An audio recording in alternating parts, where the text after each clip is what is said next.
Hi, everybody. It's Eric Murray from the sugarhuddle.com. Every week I've been doing these team previews all throughout the week, doing division by division, coming down the home stretch. I'm going to do the NFC South tonight. Next week, final division, got the AFC South, so look for those previews on the sugarhuddle.com. And as always, also subscribe to my YouTube channel. So anyways, looking at the NFC South, it was a really, really strong division last year, and one of the many reasons why the NFC has been the stronger conference the last few years. They had three teams that made the playoffs. They had, obviously, the Saints, who won the division at 11-5. The Panthers were also 11-5, which was a surprise to a lot of people that they were that good, including myself. But they lost the division by tiebreakers, so they ended up as a wild card, and so did the Falcons, who, after the Super Bowl disappointment the previous year, were still able to get back to the playoffs as a wild card at 10-6, and they actually ended up beating the Rams, so they got the divisional playoffs. Should have beaten the Eagles in that game at the end there, so they had a darn good year too. So this is a really, really strong division, and it's a division that any of those three teams, the exception, of course, being the Buccaneers, and I'll get to them at the end of this video, can win this division, and all three of them had a shot, obviously, at the end of last year. Regardless, though, whether they're a division winner or a wild card, any of those three teams are certainly formidable in the playoffs, and we'll see how it goes. Looking at it, it was a tough decision. Do I go with New Orleans? Do I go with Atlanta? Do I go with Carolina? Ultimately, I decided to go with New Orleans again, and I actually have them repeating last year's records. I actually have them going 11-5, and once again being a 4 seed in the NFC.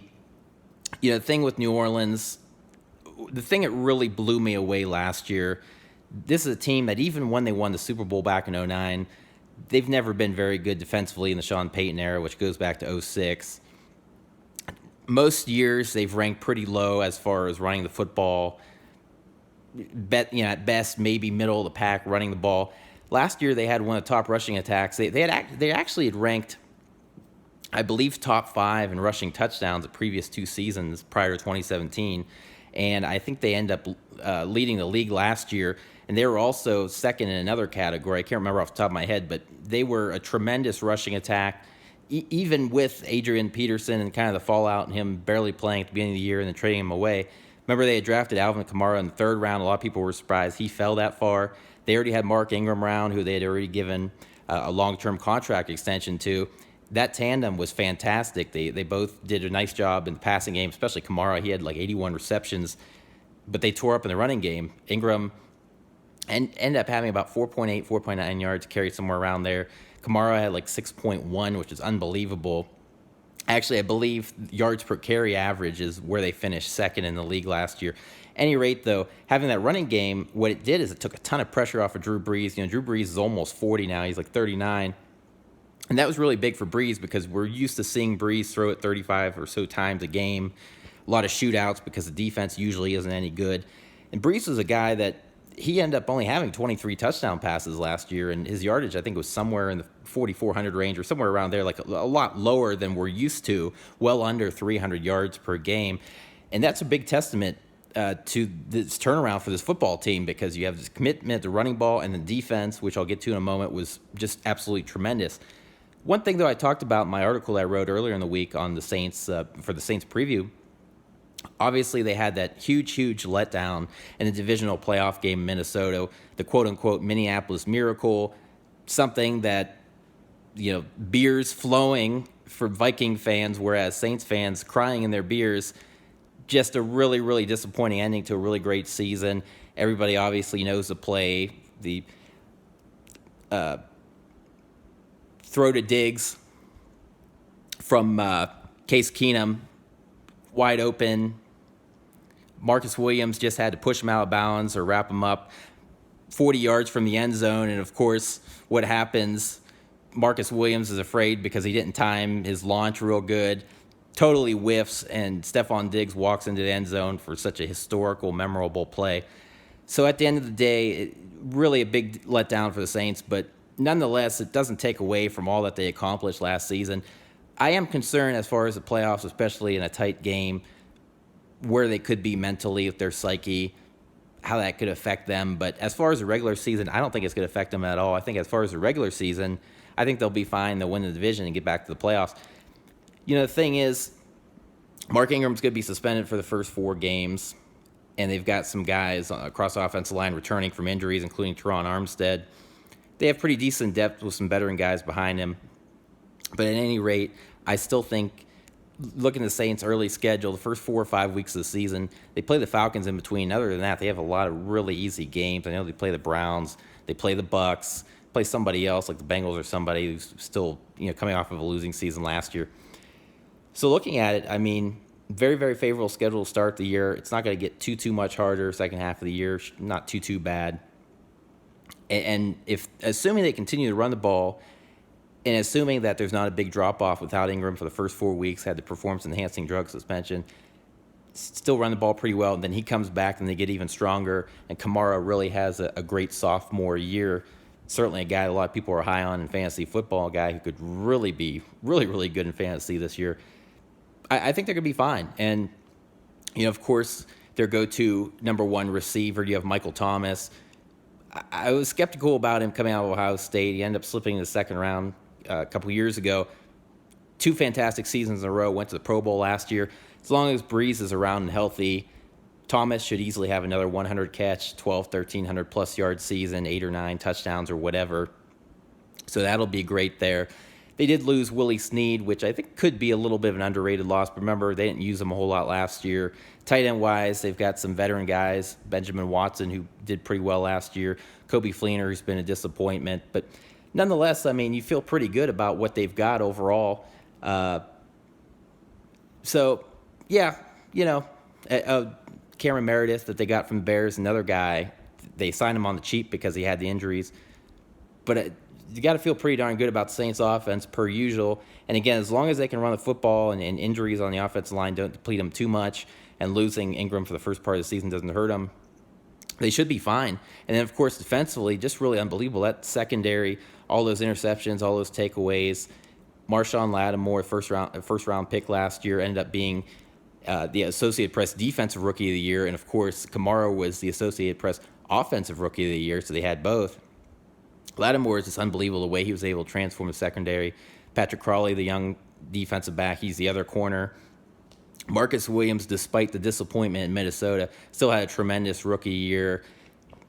They've got a lot of talent there. And, of course, Von Bell, yet another Ohio State guy on their roster, he had a really good year as well. So you look at it, I mean, they're very, very deep in the secondary. Had some injuries at linebacker last year, and that's a concern. Will that happen again? But even guys who had to kind of step in, like Manti Te'o, despite the disappointment in the past, he really stepped up when there were injuries. So did Craig Robertson coming off the bench. Alex Anzalone's going to come back from injury. Same with A.J. Klein. So there's definitely a lot of talent and potential there. And again, if they can stay healthy with the backups the way they played last year, that's going to be a very, very deep linebacking core, and they should have success again defensively. And the D-line, I mean, you think about it, they got guys like Cam Jordan. They've got Sheldon Rankins. And then, of course, the guy that I really, really like that they took in the first round, they actually traded up a bunch of spots again, was Marcus Davenport from UT San Antonio. Davenport was a guy that still kind of considered raw, but he's a guy that probably going to just come off the bench and be a situational pass rusher. Got a lot of talent, got a lot of upside, looked great Senior Bowl week and in the Senior Bowl. He's really going to provide a boost to their pass rush because they need that one big-time pass rusher that they're still lacking beyond a Cam Jordan. So overall, I mean, the Saints are looking really, really good. They've got good special teams. Still got Sean Payton and company. Still got Drew Brees. That's good enough for me. So I like them to win the division at 11-5. And then the Falcons, last year they were third in the division at 10-6, narrowly finishing behind the Saints and the Panthers. I think this year they're going to end up being 10-6 again, but this time they'll have a tiebreaker over the Panthers. So they'll actually be the 2 seed, whereas the Panthers will settle for the 3. Big thing with the Falcons is 2 years ago they had Kyle Shanahan. Of course, now the 49ers head coach became the head coach last year. So they had to replace him. They fired their defensive coordinator. They brought in Marquand Manuel. And, this is a team that was showing a lot of improvement second half of 2016 en route to their Super Bowl run defensively, but still needed a lot of work. Marquand Manuel did just an absolutely tremendous job. They ended up finishing top 10 in defense last year. Still lacked in takeaways area, and that's something I'll get to in a moment. But The big story was offensively, a big drop-off. Steve Sarkisian took over as offensive coordinator, and all of a sudden their scoring went way down, even though their yardage were still pretty decent. It was just a tough year, and I think a big thing is, can they bounce back this year? Because if they're still mediocre offensively, if they're still out of sync, if there's still something off, this is a team that's not going to do as well as they should, and they could even miss the playoffs. But at the end of the day, you look at that backfield, two guys that they have back there. You look at their receiving core. Remember, they drafted Calvin Ridley in the first round, so Julio Jones is going to have a lot more help there now. But, Devontae Freeman, one of the better running backs in the league, one of the higher-paid running backs in the league, Tevin Coleman backing him up, really nice tandem there. And even Ito Smith, who they drafted out of Southern Miss, he's a guy that could end up being a third running back for them. And Tevin Coleman going into his contract year, he could get some carries, and he could surprise some people as well. So overall, very impressive offensive line-wise. They gave Jake Matthews, their left tackle, a big contract extension this offseason. Really took care of a lot of guys. There's been some concerns about Julio Jones. Julio is, if not the best receiver in the league, he's definitely top 3. But, of course, he's not real happy about his contract situation. And that's something that's still kind of going on and something that could definitely carry well into the season. We'll see what Atlanta can do with that. But, generally speaking, you got to like what they have. They did lose Taylor Gabriel, which is a little bit of a loss, and certainly another reason why there is some urgency to draft a guy like Ridley. But Ridley's a guy very similar to another Alabama first-round receiver a couple years ago, Amari Cooper. Similar build, similar type player. Obviously, unlike Cooper, who had a disappointing year last year, dropped a lot of passes, obviously Calvin Ridley is going to have to prove that he will continue to be a pretty good, sure-handed receiver like he was for the most part at Alabama. But overall, when you got him and you got Julio Jones, just really impressive. Got a good-looking offensive line. You still got Alex Mack. You signed Brandon Fusco, who's, kind of an upgrade over what you had. We'll see what happens there.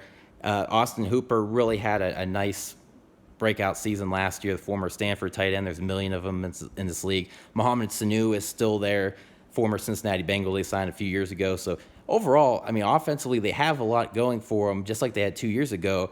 But it's just the change in coordinators. So trying to find that groove, trying to find that balance again, that's going to be a big thing, because if they get off to another slow start, and they'll have some pretty challenging games out of the box. They play New Orleans early. They start the year in Philly, the Thursday night opener to start the season. So they've got some challenging games early, but if they can find a way to find that balance, if they can find a way to kind of get that groove back. Matt Ryan, MVP in 2016, very disappointing year.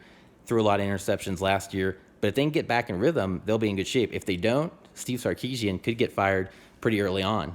Now, defensively, like I said, a lot of people were wondering, second half of 2016, even though the final statistics defensively weren't that impressive, second half of 2016, they started really taking the ball away quite a bit. Had a lot of young defensive players that really did an excellent job.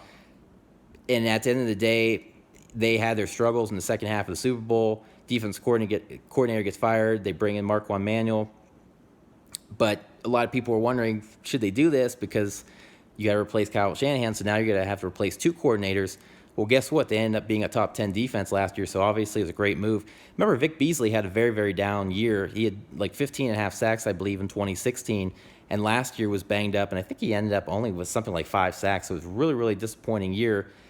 But then Tack McKinley, their first rounder from last year, the former UCLA defensive end, he didn't even start all year. He was mainly an off-the-bench guy, and he had, I think, something like 6 sacks off the bench. So they need to kind of get back to where they were at as far as the pass rushing, as far as the sacks go. But Tack McKinley, now he's going to be a full-time starter. He's going to have an opportunity to really make a big impact this year. And if Vic Beasley can somehow stay afloat, all of a sudden, that's 2 really dominant guys. They did lose Dontari Poe, which is a huge loss, the nose tackle. He goes to the rival Carolina, so that is a big loss there. They do have Grady Jarrett, who's going to try to step up and fill that void. But overall, it's still a very good looking defensive line. Need more of a pass rush, and again, a lot of that depends on Beasley's health. And then Tack McKinley, now that he's going to be a full-time guy, what can he do on a full-time basis? Can he have a 10-sack season? Remember, they lost Adrian Claiborne, one of their starting defensive ends, and he was ahead of McKinley on the depth chart.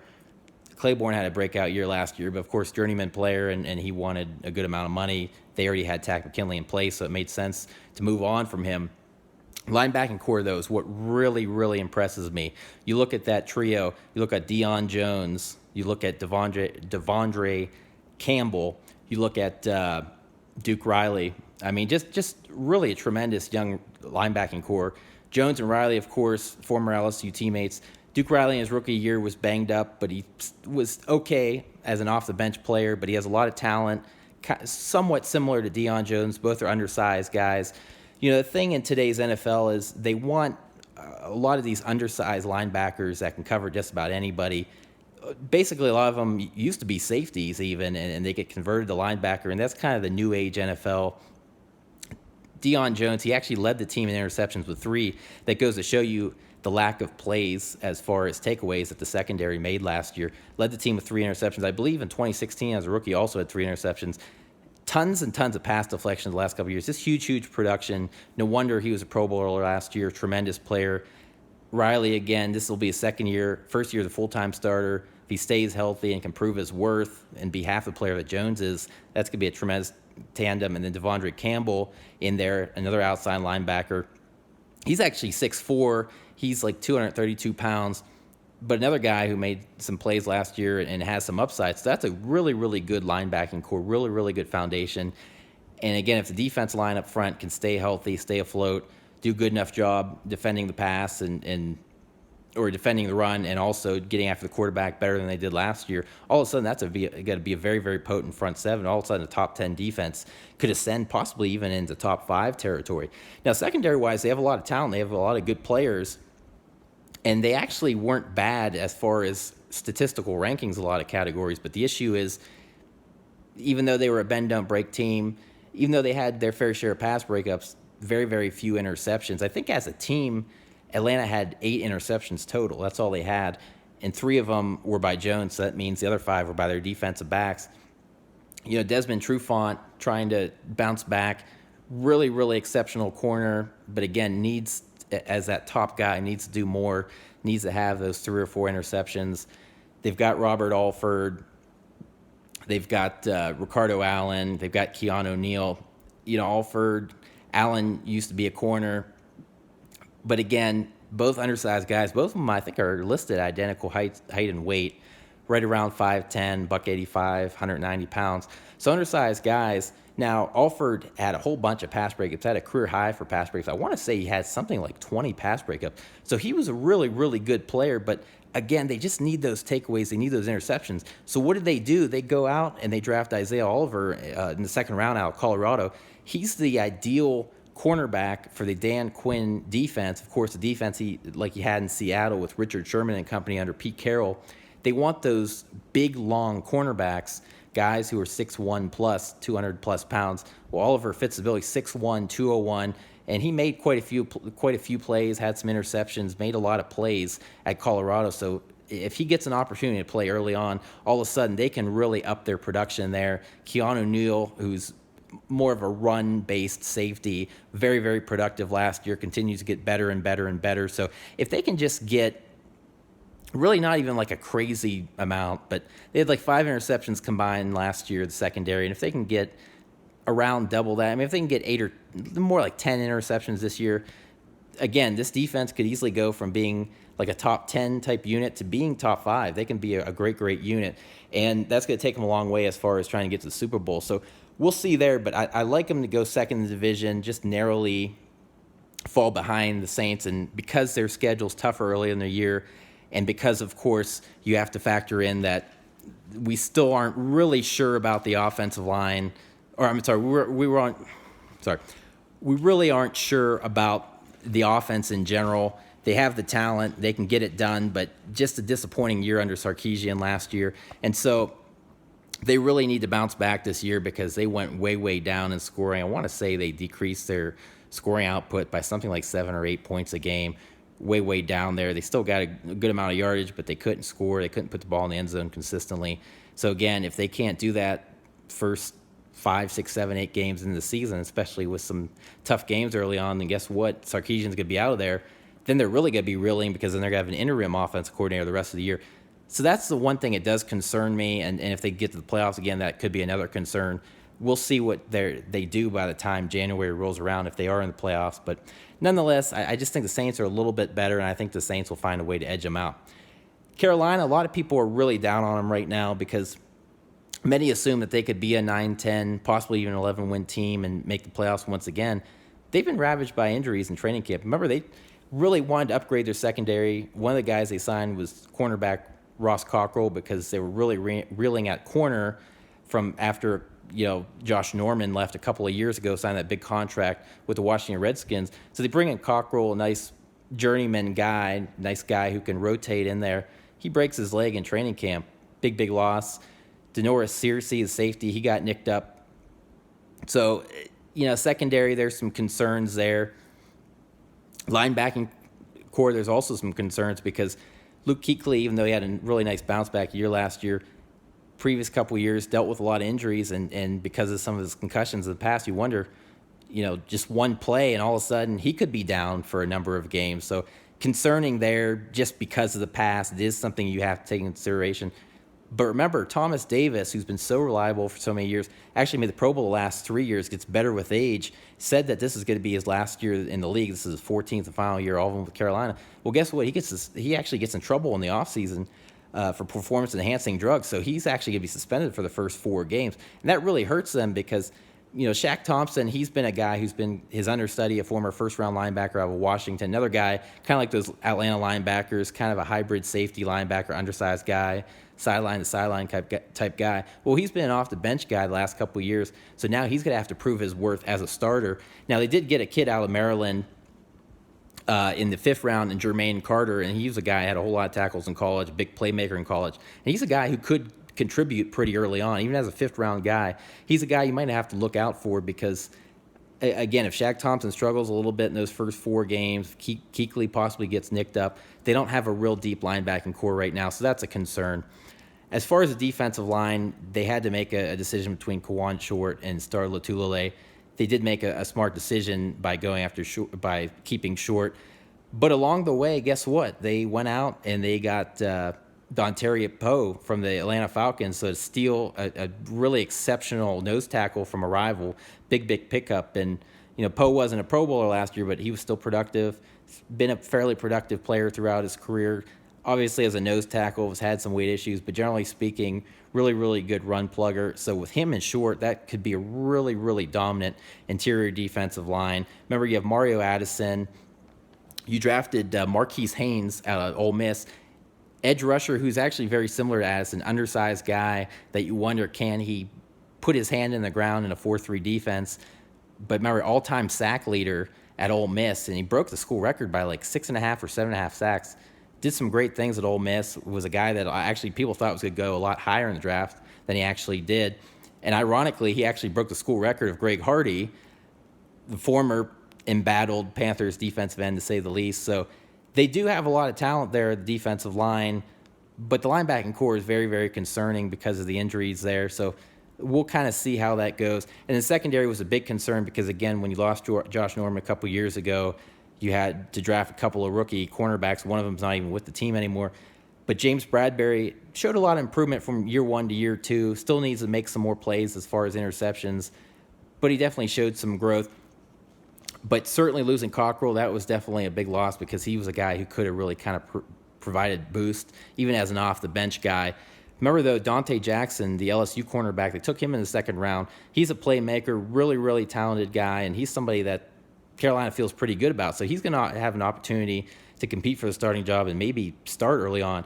And then right after him, they took Rashawn Golden, who was a hybrid corner safety at Tennessee. He's probably going to be more of a safety, and he could play really either safety spot, free or strong.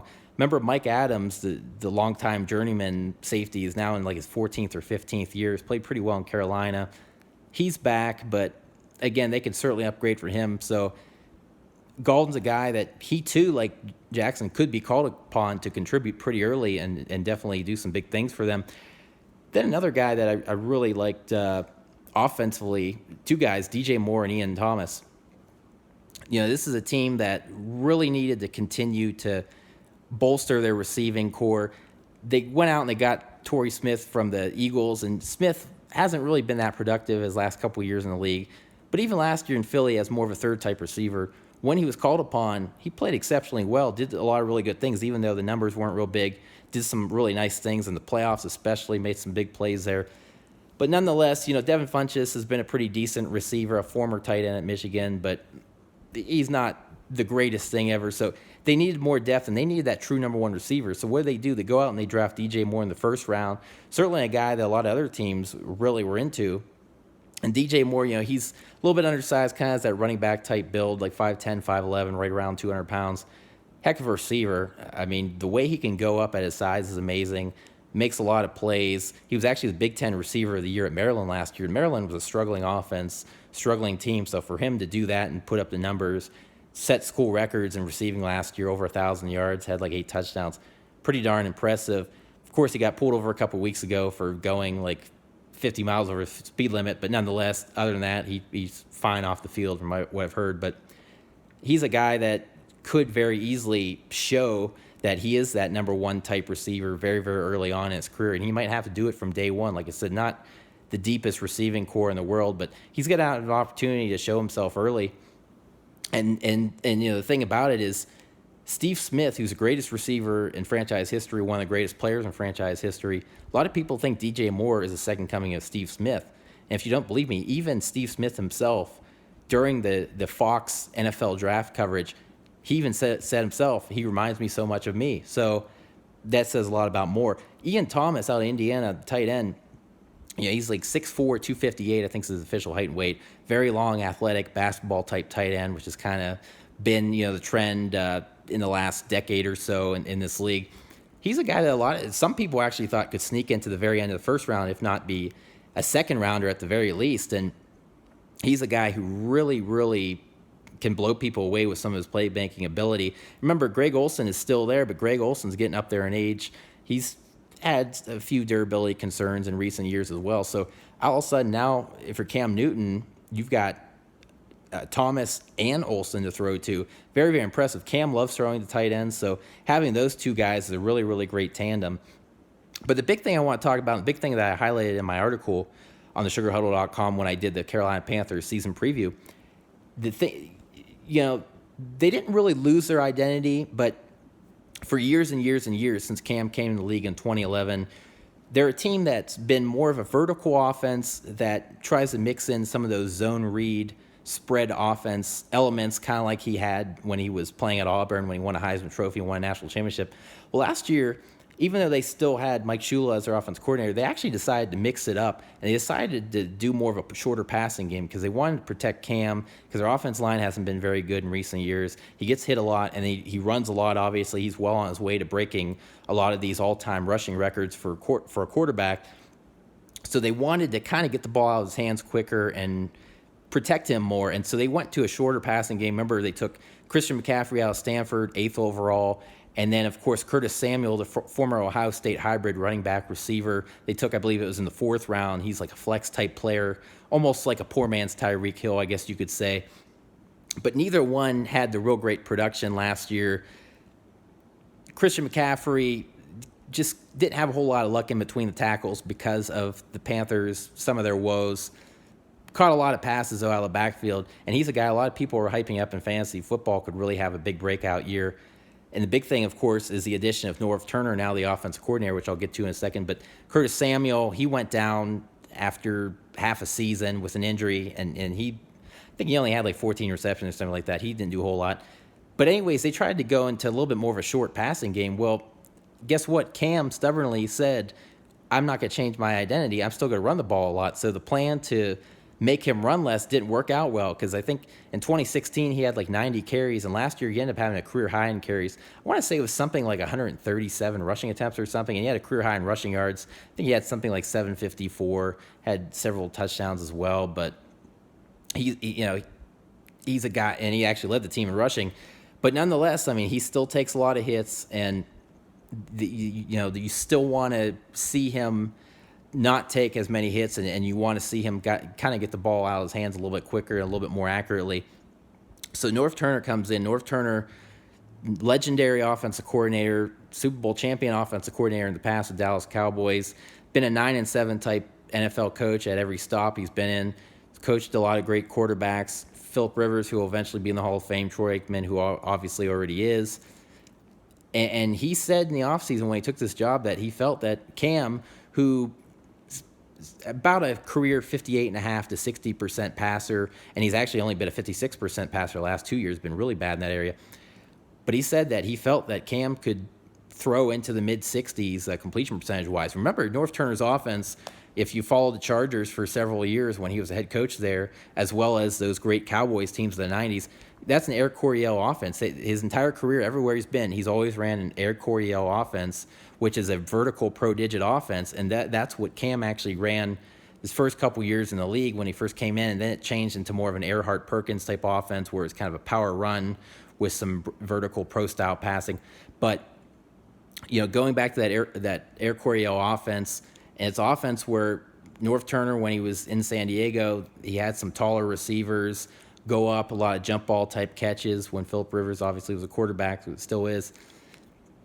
And that's kind of what Cam's going to have when you have a guy like Devin Funchess. Torrey Smith has pretty good length at about 6'1", 6'2". And even DJ Moore, again, being only 5'10 or 5'11", he really jumps up pretty high for his size. So you're going to have some vertical guys. You're going to have Ian Thomas. You're going to have Greg Olsen at tight end. And remember, North Turner, he had Antonio Gates, had some really good tight ends, of course, with the Cowboys as well back in the day. Also his time with the Redskins. So, you look at it, North Turner comes in, he's still going to mix in some of those spread offense, zone read type elements so Cam can still run and do his thing, but he really wants Cam to have a much, much higher completion percentage, and he's still going to go vertical with it, so it's not just going to be dump off, dump off, dump off, but I think North Turner coming in could be great. Obviously he also worked with LaDainian Tomlinson and Evan Smith, so that's going to be big news for Christian McCaffrey. And the other thing is a very, very underrated pickup that Carolina had in the offseason was C.J. Anderson, the former Denver Bronco. Anderson's been kind of banged up, and his production's kind of gone down the last couple of years, and a lot of that's because there's been no quarterback in Denver, been no offensive line, and they picked him up on a one-year deal, and it's a very, very cheap deal. I think it was only something like a couple $1 million or something like that. I mean, very, very cheap deal, and he's a pretty underrated player who still, I think, has some left in the tank and could be really, really good for a few more years. So really nice pickup for Carolina there. So you have him mixed in with McCaffrey, and then Samuel, who's kind of the hybrid running back receiver. If he's fully healthy this year, he can make a big impact. So I really think North Turner is a big, big pickup. And I think he's going to help him kind of get an identity back a little bit because, again, more of a vertical offense with a lot of power running and a lot of Cam Newton running. And, at the end of the day, they tried to dink and dunk a little bit more last year, not really Cam style. So this year, it's going to be a lot better because they're going to be a lot more aggressive once again, go down the field again. Cam obviously has that big arm. But again, one of the things I said at the beginning of this with the Carolina Panthers is a lot of people are kind of down on him now because of injuries. Offensive line, they've also been ravaged recently. They still got Ryan Khalil, longtime center. His brother Matt's now left tackle, but he's been struggling badly this camp. Very, very discouraging sign. Certainly not something that looks too good for Cam. You're going to have... but anyways, at any rate, and they had an injury at right guard. So it's just one of those things that all of a sudden they're kind of depleted on the offensive line. They've had some injuries. Darrell Williams is who got hurt. So they're going to have a couple of guys who are really are career backups, including Sulatolu. So their offensive line is really falling apart already. It's going to affect the running game, could affect Cam's protection, and that's going to be a big concern as well. And so that's one of the reasons, too, why I think it's good that I have Carolina third in the division. But I still believe in them to win those 10 games. North Turner is going to be big, and like I said, defensively they still have a lot of good things going on. Secondary is going to be much improved, especially with those draft picks. So I've got Carolina finishing a very, very narrow third, but I do think they get back to the postseason again. But we'll see with those injuries, they keep piling up. They're a team that's definitely enduring a lot of training camp blues. We'll see. And then finally, last and certainly least, and I certainly mean that, is the Tampa Bay Buccaneers. Now, despite the fact that Cleveland Browns only have one win over the last 2 years, haven't won since 2016, I actually have the Buccaneers having the worst record in all of football. I have them going 2-14. A big thing is even the 13 games Jameis Winston played last year. Remember, he missed 3 games. He had kind of a tired arm, banged up shoulder midseason. they were only 3-10 with him, and with backup journeyman quarterback Ryan Fitzpatrick, they're actually 2-1. So they're actually better without Jameis. But Jameis, here he goes, fourth year in the league. He had all those character type issues and even some major issues, as we know, off field at Florida State, and yet he was still the number one overall pick. He's had a lot of really good moments in Tampa, but he's still had a lot of accuracy issues, thrown a lot of interceptions, and at the end of the day, ends up getting suspended this offseason, which a lot of people say it was kind of a compromise suspension because it really should have been the full 6-game personal conduct suspension. NFL actually ends up making basically a deal with Jameis and his representatives, gets suspended for 3 games, but obviously he had that incident a couple years ago with the female Uber driver in Arizona. The NFL had been investigating him since last fall, and finally they found enough there to realize that they had to give him some kind of suspension. So Tampa, a lot of people weren't really sure that they were going to bring back Dirk Cutter, their head coach, bring him back for another year. A lot of people thought he'd get fired after last year. And a lot of people were really shocked that they brought him back, and he's a guy who's a candidate to definitely get fired mid-season. And so he's trying to save his job. Now he's going to be without Jameis Winston the first 3 games of the season. And remember, even though Tampa picked up the 5th-year option on Jameis for 2019, remember, that's only guaranteed for injury. It's not guaranteed for anything else. It's like a $21 million option, 21-22. So this is a team that easily can move on from Jameis after this year. It's going to be a high-pressure year for Jameis. He's looked good in preseason, but again, he's going to miss those first 3 games. And Tampa has some really tough games early on in the year. Could start 0-3, and they could be winless for a while. Actually, I just want to throw this out there. Like I said, I have them going 2-14, worst team in football. They play the Browns, 7th game of the season, in Tampa. I think both teams could be winless going into that game. And I actually have the Browns, who I have going 3-13 this year. I actually have the Browns beating the Bucs in Tampa, which would drop the Bucs to 0-7. So that could be when Dirk Cutter gets fired. He could actually get fired before Hugh Jackson, believe it or not, as shocking as that is to say. But at any rate, you just don't know what you're going to get out of Jameis. The fact that he's going to miss those first 3 games, really, really tough. And then Mike Evans, really, really talented, as we know, got that big contract extension not that long ago. Of course, you got the veteran Deshaun Jackson, who could have been more productive last year, but nonetheless, still a really, really good player, speedster, as we know. Those guys, though, they can kind of be head cases, and you wonder if Tampa gets off to another slow start. Tampa's organization the past decade, post John Gruden, there's been a real issue with culture as far as leadership. A lot of guys not taking accountability on either side of the football. A lot of guys quitting on the season. Many, many bad seasons for Tampa for the most part in the last decade. A lot of guys giving up on seasons. You wonder 4 or 5 weeks into the season if they're struggling, 0-3, and then James comes back and they lose the first couple of starts when he comes back and they're like an 0-5 team. You wonder what this team's going to give the rest of the year. So some leadership issues, and even Jameis himself, one of the things that made him such a terrific prospect coming out of Florida State as a Heisman Trophy and national championship winner was that he had a real tremendous leadership style, a real great motivator, but it just seems like with each passing year, his teammates are kind of believing in him less and less, and kind of culminated late last season when they played New Orleans in the Superdome. He had that real bizarre eating W's speech, and you could just tell that the body language around him just wasn't feeling great. So you got to endure him being gone for 3 games. Remember, the running game has been really down the last couple of years, and they tried to address that this offseason. A few moves I'll get to in a second, but nonetheless, you wonder how that's going to be. Mike Evans, Deshaun Jackson, if they get frustrated early on, especially if Ryan Fitzpatrick struggles to consistently get them the ball the first 3 weeks, are they going to get frustrated, and are they going to cause some problems? Who knows? So a lot of issues on this offense, and that alone is enough that could sink them, and at the very best, they might only repeat their 5-11 from last year, but not really sure where things are going to go with Jameis. It feels like maybe this is the end of the line for him in Tampa, and maybe he'll be somewhere else next year. Like I said, Dirk Cutter can end up getting fired maybe mid-season. Can't feel real encouraged by things, but 2 things that Tampa did this offseason that really impressed me. They couldn't run the ball, and they couldn't really stop the run or get after the quarterback. So what do? They addressed those things heavily this offseason. Ryan Jensen, the Pro Bowl center from the Baltimore Ravens, had a great year last year. Signed him to a big contract. They still have Ali Marpet, the guard there. And then, of course, they go out and draft Ronald Jones, the do everything running back out of USC in the second round. A lot of people think Ronald Jones could be the next Jamal Charles. If he's anything close to that, and he's healthy, unlike Jamal Charles for half of his career, watch out. Jamal Charles, or Ronald Jones, I should say, Jamal Charles Jr., we'll call him. But Ronald Jones and Peyton Barber, they'll now be the tandem in the backfield. They moved on from Doug Martin, which was a really smart move because Martin was too lethargic, and he's getting up there in age now. I think he's like 31. He's with the Raiders now with Marshawn Lynch, another over-the-hill back. But at any rate, Peyton Barber showed some promise. He showed some promise last year. He's a young running back. Ronald Jones has been okay this preseason, had a couple moments, but it looks like he may be on his way to starting. Nonetheless, though, those guys will split the carries. And again, a lot of it's going to be dependent on the offensive line, depending on how healthy that line is. So, if the line holds up, then, because remember DeMar Dotson missed some games last year.